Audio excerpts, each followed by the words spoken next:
Husband wife अपने parental town से दूर रह रहे होते हैं, क्योंकि सभी की लाइफ आजकल बहुत ज़्यादा बिजी है, सब लोग वर्किंग हो गए हैं। 90% लोग बाहर रहते हैं अपने पेरेंटल टाउन से। उनके पास में अपने पेरेंट्स का सपोर्ट थोड़ा कम होता है। जो जॉइंट फैमिली में रहते हैं उन लेडीज़ की बात मैं यहाँ पर नहीं कर रही हूँ, क्योंकि उनको तो दादी, नानी, बुआ, मौसी, अपने भाई बहन सबका प्यार मोहब्बत सब कुछ मिल जाता है, और बहुत सारे घरेलू टिप्स और बहुत सारे नुस्खे भी मिल जाते हैं, ईजिली मिल जाते हैं। लेकिन बहुत से ऐसे हस्बैंड वाइफ होते हैं जो बाहर रह रहे होते हैं, लेकिन अचानक से जब उनको फादर मदर भगवान बना देता है और एक प्यारा सा छोटा सा नन्ना मुन्ना सा बच्चा उनके पास आ जाता है, तो उसका पालन पोषण छोटे छोटे टिप्स के साथ असेंबल करके डेली मर्रा की ज़िंदगी में कर रहे होते हैं। ऐसे में जब वो अपने पेरेंट्स को फ़ोन करके भी पूछते हैं, या कुछ ऐसी बातें हो जाती हैं उनकी लाइफ में कि बच्चे को चोट लग गई, अचानक से बच्चे को मूर्छा आ गई, चोट लगने के बाद में बच्चा होश नहीं संभाल रहा है, उल्टी कर रहा है, वॉमिट कर रहा है, और बच्चे का पेट खराब हो गया है, बच्चे को दस्त लग गई है, ऐसे में क्या करें। नमस्कार friends, welcome back to my channel Shashi Pokhariya. बहुत बहुत हार्दिक स्वागत है आप सभी का मेरे यूट्यूब चैनल शशि पोखरिया में। कैसे हैं फ्रेंड्स आप सभी? आई होप आप सभी हेल्दी, फिट एंड फाइन होंगे। फ्रेंड्स, आज मैं बहुत ही स्पेशल टॉपिक के साथ में आप सबसे यहाँ पर मिलने के लिए आई हूँ, जो बहुत ही सेंसिटिव टॉपिक है। आज का जो टॉपिक है मेरा स्पेशली छोटे बच्चों के लिए है।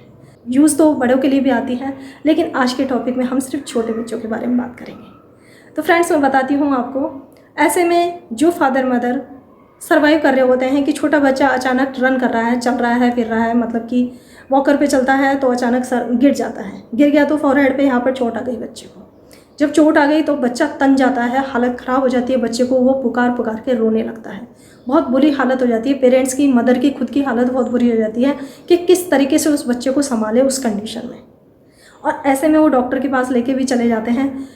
कभी कभी ऐसे केस भी हो जाते हैं कि बच्चा तन गया। आजकल सभी के पास में या तो ज़्यादातर सिंगल चाइल्ड होता है, और या फिर जब फर्स्ट टाइम बच्चा बच्ची होते हैं हमारे पास में, तो भी हम वरीड हो जाते हैं कि हमारे बच्चों को कुछ हो नहीं जाए, चलो डॉक्टर के पास। तो हम डॉक्टर के लिए जाते हैं, सहानुभूति दे देगा, समझा देगा और कह देगा कि आप जाइए, नॉर्मल है, सही हो जाएगा, होता रहता है, ऐसा सब होता रहता है, आप घर आ जाओगे। लेकिन जब बच्चा उदास सा है, डिस्टर्ब सा है, क्योंकि बच्चे की जब चोट लगती है ना, जब बच्चे को चोट लगती है एक्चुअल में फॉरहेड पे या सर के किसी भी भाग में, कहीं और नीज पर कहीं पर भी अगर चोट लगे वो थोड़ा नॉर्मल हो जाता है। लेकिन जब सर के भाग में चोट लगती है तो सबसे बड़ा पॉइंट होता है उसकी मेमोरी पर असर पड़ता है, उसके लीवर पे, किडनी पर असर पड़ता है। इस वजह से उसको उल्टी दस्त स्टार्ट हो जाते हैं। इसके अलावा उसके हार्ट पे असर पड़ता है, उसकी आई साइड पर असर पड़ता है, और उसके कान पर, जो नस हमारी कान पे जा रही होती है, उस पर भी असर पड़ता है। अब वो जो असर होता है, वो जब उस वक्त बच्चे को ब्रेक हुआ होता है तब तो है ना, उस वक्त जब हुआ, चोट लगी, तो बच्चे का वो अचानक से सिस्टम जब ब्रेक हुआ, तो जो सिम्टम्स हमें उस टाइम पर उभरते हुए दिखे वो तो हमने देख लिए। हमने बच्चे को टच करके देखा, कहीं पर भी उसकी स्वेलिंग आ रही थी, उसको हमने देख लिया। बालों के अंदर कहीं चोट थी और वो उभरा हुआ सा पोर्शन, बॉयल सा उठ गया, तो हमने उसको देख लिया। मदर ने उसको टच करके देख लिया, हाँ बच्चे को यहाँ चोट है। डॉक्टर ने उसको बता दिया कि हाँ बर्फ़ का सेक कीजिए, बर्फ़ का सेक ज़रूर कीजिए। ऐसे नहीं, बर्फ़ का सेक ज़रूर कीजिए। अगर बच्चों को बॉडी के किसी भी पार्ट में चोट लगती है तो बर्फ़ का सेक ज़रूर करना चाहिए, चाहे विंटर्स हैं, चाहे समर है, चाहे रेनी सीज़न है। बर्फ़ का सेक आपको बच्चे की चोट लगने की जगह पर ज़रूर करना चाहिए। को लीजिए, ये मत सोचना कि बच्चे को बर्फ़ से बुखार आ जाएगा, फीवर आ जाएगा, दर्द बढ़ जाएगा, ठंडी चीज़ है, नहीं। बर्फ़ में ऐसी प्रॉपर्टीज़ होती हैं कि जहाँ पर ब्लड का थक्का जम जाता है वो उसको फैला देती है, स्प्रेड कर देती है, उस सूजन को वहाँ से हटा देती है, क्योंकि बर्फ़ जो होती है वो सूजन विरोधी क्वालिटीज़ रखती है। ओके फ्रेंड्स, यानी अगर इस जगह पर अगर स्वेलिंग आ गई है, आप यहाँ पर बर्फ़ को जब रब करेंगे, धीरे धीरे हम रब कर सकते हैं, लेकिन बच्चे को जहाँ दर्द है, आप एक कॉटन का कपड़ा लीजिएगा, सॉफ्ट हैंकी लीजिएगा, सॉफ्ट टावल वाले हैंकीज जो आते हैं, उसके अंदर बर्फ़ को डालिएगा और उसको टैप टैप करके आप बच्चे के सेक कीजिएगा। ये नहीं यहाँ रगड़ दिया, इस तरीके से, बिल्कुल नहीं। इस तरीके से आप फर्स्ट तो बर्फ़ का सेक है, डॉक्टर कहता है तब भी, डॉक्टर नहीं कहता है तब भी बर्फ़ का सेक ज़रूर कीजिए बच्चे के उस पार्ट पर। सर में अगर चोट लगी है, बाल वाले स्थान पर भी चोट लगी हुई है, बालों को थोड़ा सा हटाइए, नहीं भी हटाना तो बाल के ऊपर से ही इस तरीके से करके बच्चे की चोट पर प्रेस कीजिए। कब तक करना है? जब तक बर्फ़ का जो टुकड़ा आपने इतना बड़ा लिया था वो पिघल ना जाए तब तक। एक टॉवल पास में रखिए, नज़दीक रखिए, ताकि जो पानी बह कर आ रहा है उसको आप वाइप करते चले जाएँ। बर्फ़ के सेक से कोई दिक्कत नहीं है। बर्फ़ अच्छी प्रॉपर्टीज़ रखता है। जो स्वेलिंग होती है, जो ब्लड का थक्का होता है, उसको वो फैला देता है। ब्लड के थक्के को वो पतला कर देता है। वहाँ पर ब्लड का थक्का इकट्ठा नहीं होता है, वहाँ पर नील नहीं बंधेगी, वहाँ पर सूजन इकट्ठी नहीं होगी और वहाँ पर दर्द भरेगा नहीं। इसलिए बर्फ़ का सेक ज़रूर करें। नेक्स्ट, आज का जो स्पेशल टॉपिक है उस टॉपिक पर आती हूँ। आपको ऐसे में क्या करना है, बच्चा जब चोट से ग्रसित हो जाता है तो उस कंडीशन में डॉक्टर ने जो कहा है उसको फॉलो कीजिए, लेकिन उसके अलावा मैं रेमेडी आपको बताने जा रही हूँ। यहाँ पर मैं आपको बताने जा रही हूँ मैदा लकड़ी के विषय में। मैदा लकड़ी क्षारीय होती है। मैदा लकड़ी में ऐसी प्रॉपर्टीज़ होती हैं जो सूजन विरोधी होती हैं। विटामिन सी से भरपूर होती है ये, आयरन से भरपूर होती है ये।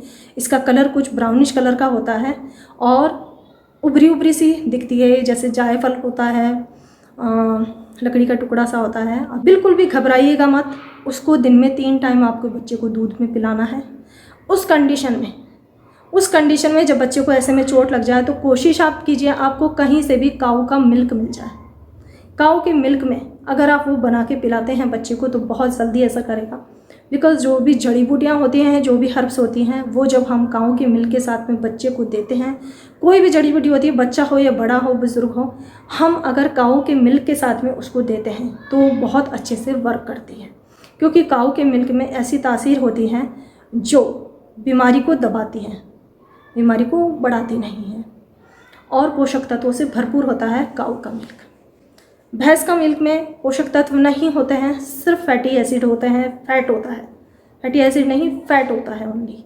तो इसलिए काऊ का मिल्क ही कोशिश कीजिए। मैदा लकड़ी को जब आप बच्चे को पिलाएंगे तो उसका सबसे बड़ा बेनिफिट ये होगा कि बच्चे को भविष्य में जब वो 10-11 साल का हो जाएगा तो वो उस रनिंग पीरियड के अंदर, जब हम भी तो आगे बढ़ चुके होंगे, हम भूल जाएंगे कि हमारे बच्चे को चोट लगी थी, उसके नामो निशान क्या छूट गए। फ्यूचर में जो नामो निशान वो दिखेंगे वो बाद में दिखेंगे। तब तक आप भी भूल चुके होंगे कि हमारे बच्चे को बैक में कभी ये चोट लगी थी, उसका रिज़ल्ट आज ये है।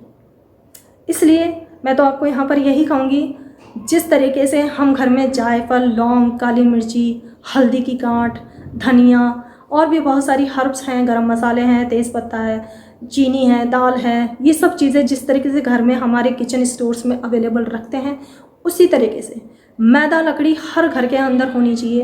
क्योंकि ये सूजन विरोधी होती है। किसी भी प्रकार की कोई भी चोट होती है उसके अंदर ये बहुत ही नाजुक कंडीशन में काम आने के लिए बहुत ही अच्छी आयुर्वेदिक औषधि है, जिसको इजीली हम घर में बना सकते हैं। अगर हमारे पास ये है तो हमें किसी भी डॉक्टर के पास जाने की ज़रूरत नहीं है।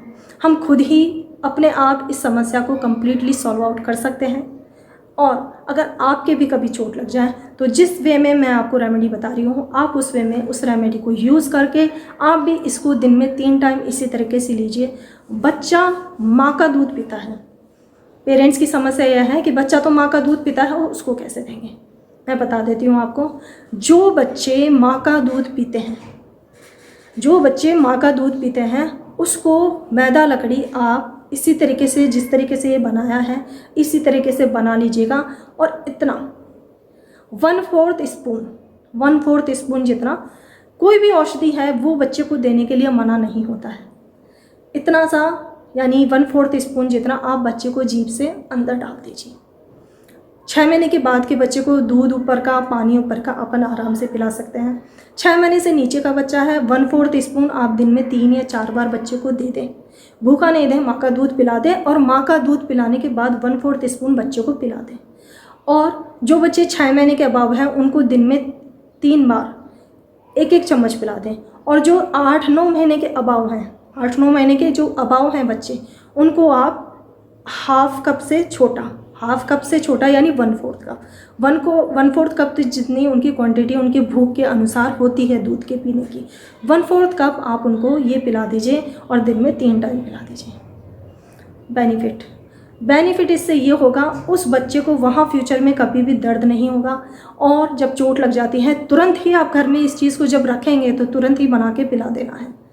तो आपके बच्चे को कभी भी चोट से रिलेटेड कहीं कोई पेन नहीं होगा, और अगर उसकी बॉडी में कोई इफ़ेक्ट उस वक्त आने वाला था तो वो नहीं आएगा। चोट लगने के बाद में आप हमेशा ध्यान रखना, बच्चों को वॉमिट ज़रूर आती है, बच्चों को वॉमिट ज़रूर आती है। चलते हैं फ्रेंड्स रेमेडी की तरफ। रेमेडी को ध्यान से देखिएगा, बहुत ही काम आने वाला नुस्खा है और बहुत ही स्पेशल है। फ्रेंड्स ये है मैदा लकड़ी। ये कुछ इस तरीके की डस्टी लुक में होती है, जैसे पेड़ का तना होता है ऊपर से खुरदरा सा, उस तरीके की होती है। आप इसको अच्छे से देख सकते हैं। ये पंसारी की शॉप्स पे आपको मिलेगी, जहाँ खड़ी हर्ब्स हमें मिलती है। पीछे से ये कुछ इस तरीके की होती है, बिल्कुल मेल्टी लुक की होती है। ध्यान से देख लीजिएगा आप इसको। इसकी इम्प्योरिटीज़ को क्लीन करने के लिए सबसे पहले हम इसको वॉश कर लेंगे। तो आइए अपन इसे वॉश कर लेते हैं। इसको मैंने वॉश कर लिया है। वॉश करने के बाद में हमें जितनी मात्रा चाहिए उतना ही हम इसमें लेंगे। ये मैंने दिखाने के लिए पीस आपको दिखाया, लगभग इतनी मात्रा हमें चाहिएगी। ये मैं 10 to 11 ईयर्स ओल्ड के बच्चे के हिसाब से बना रही हूँ। आप अपने बच्चे के एज के अनुसार गुना भाग बच्चे का जो क्वांटिटी है उस हिसाब से कम ज़्यादा कर सकते हैं। इसको कूट पीस कर इस तरीके से सेमी पाउडर बना लेंगे और फिर हम इस पाउडर को ही यूज़ करेंगे। तो मात्रा कम या ज़्यादा आप कर सकते हैं। इसको बनाने के लिए गैस फ्लेम ऑन कर देंगे और गैस फ्लेम के ऊपर मैं एक बाउल रख दूँगी, जिसके अंदर हम मिल्क को ऐड कर देंगे। मिल्क आप बच्चे की एज के अनुसार, अगर बहुत ही छोटा बच्चा है तो हाफ़ गिलास मिल्क लीजिएगा, और यहाँ मैं बड़े बच्चे के हिसाब से बना रही हूँ तो 1 गिलास मैंने मिल्क लिया है। और ये जो पाउडर हमने बनाया था इसको हम इसमें डाल देंगे। ये पाउडर काली मिर्ची इलायची की तरह दरदरा बनेगा। सेकंड इंग्रेडिएंट मैं यहाँ पर टर्मरिक ले रही हूँ। टर्मरिक आप सभी जानते हैं एंटीबायोटिक, एंटीसेप्टिक और एंटी इन्फ्लेमेटरी तत्व रखती है। तो ये हमारे बॉडी के लिए, हमारे स्किन के जितने भी घाव होते हैं, दर्द होते हैं, उसके लिए बहुत ही अच्छा पेन रिलीफ का काम करती है। इसको मिक्स कर देंगे और इस तरीके से इसको करीबन 4 से 5 मिनट तक चाय की तरह उबलने देंगे। और आप चाहें तो इसको लीड लगाकर ढक भी सकते हैं। जब दूध अच्छे से पक जाएगा तब हम इसके अंदर गुड़ को ऐड करेंगे। यस, जो गुड़ होता है वो ब्लड के फ्लो को बहुत अच्छे से सर्कुलेट करता है, और जब हल्दी और मिल्क में ये मिल जाता है तो बहुत ही अच्छा फ़ायदा देता है पेन रिलीफ में भी, और किसी भी प्रकार के घाव और दर्द को उभारने के लिए। तो इसको इस तरीके से डालकर और मिक्स कर देंगे। गुड़ की मात्रा कम या ज़्यादा आप ले सकते हैं। अगर आपका बच्चा बिल्कुल फीका दूध पीता है तो आप गुड़ की मात्रा कम भी कर सकते हैं, लेकिन गुड़ को ज़रूर ऐड कीजिएगा। चाहे 1 चुटकी ही ऐड करें पर ज़रूर ऐड कीजिएगा। तो इस तरीके से इसको गुड़ डालने के बाद में चलाते रहेंगे, और चलाने के बाद में करीबन 2 से 3 मिनट तक ये अच्छे से पक जाए, उसके बाद में हम इसको बंद कर देंगे। तो देखिए फ्रेंड्स, ये लगभग बन चुका है। बहुत ही हेल्दी और बहुत ही टेस्टी औषधि तैयार होती है। बच्चा इसको इजीली पी लेता है, उसको इसका टेस्ट बुरा नहीं लगता है। तो हम इसको इस तरीके से ग्लास में छानकर भर के रख देंगे। और जब भी आप बच्चे को दिन में 3 से 4 बार पिलाएं तो आप इसको हल्का गुनगुना करके पिला सकते हैं। बड़े बच्चों को दें तो आप इसको अच्छे से हॉट करके भी दे सकते हैं। आई होप फ्रेंड्स आपको ये रेमेडी और ये वीडियो पसंद आया होगा। यदि आपको ये वीडियो पसंद आया है तो वीडियो को लाइक ज़रूर कीजिएगा, शेयर ज़रूर कीजिएगा उन लोगों के साथ जिनको इससे मदद हो सके, और प्लीज़ फ्रेंड्स सब्सक्राइब ज़रूर कीजिएगा, ताकि मुझे आने वाले समय में उम्मीद रहे कि आपको मेरे वीडियोस पसंद आ रहे हैं और मैं और भी बेहतरीन वर्क आप सबके लिए मिलकर कर सकूं। Thanks friend, thanks for watching.